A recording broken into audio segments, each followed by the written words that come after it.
Скопската зоолошка не знае дали работат камерите поставени за видеонадзор. По информациите во јавноста дека камерите во делот каде се наоѓале отруените коњи биле прегорени од невреме, од зоолошката за Сител вела дека вонредна контрола допрва ќе покаже дали функционираат. Иако обдукцијата потврди дека трите расни коња биле отруени со брзо делувачки отров, 10 дена по инцидентот камерите се уште не се прегледани.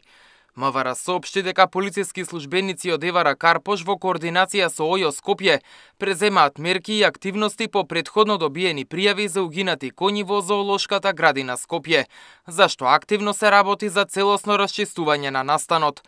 Од обвинителството пак вела дека до нив не е пристигната пријава за настанот. Во меѓувреме активистите алармираат дека лавот е болен. Се гледа лавот дека има гнивични габични инфекции по целото тело и е во тотална депресија, меѓутоа од информациите кои доаѓаат натре ние веќе повеќе од 3 месеци немаме овластен ветеринар, запослен ветеринар, ветеринарна служба во оваа установа и се прашуваме дали следно животно кое треба да го ставиме на милост и немилост е токму лавот. Посочениот лав е во одлична здравствена состојба, велат од Скопје зоо.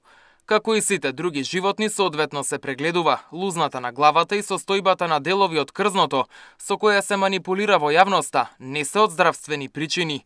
Во зоо Скопје има двајца лиценцирани доктори по ветерина, кои секојдневно работат со животните. Воедно има склучено и меморандум за соработка со 2 ветеринарни станици, кои се користат за консултации, терапирање и соодветен третман.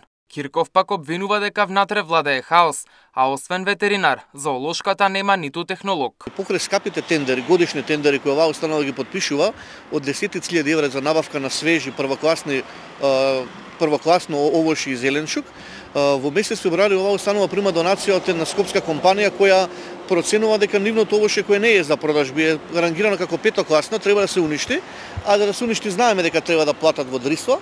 Тие го донираат во зоолошката градина, а овие пак од тука без да имаат вработен технолог кој ќе направи проценка дали тоа овошје е безбедно да се дава на животните, се дава на животните. Од месец февруари до ден денеска се даваш.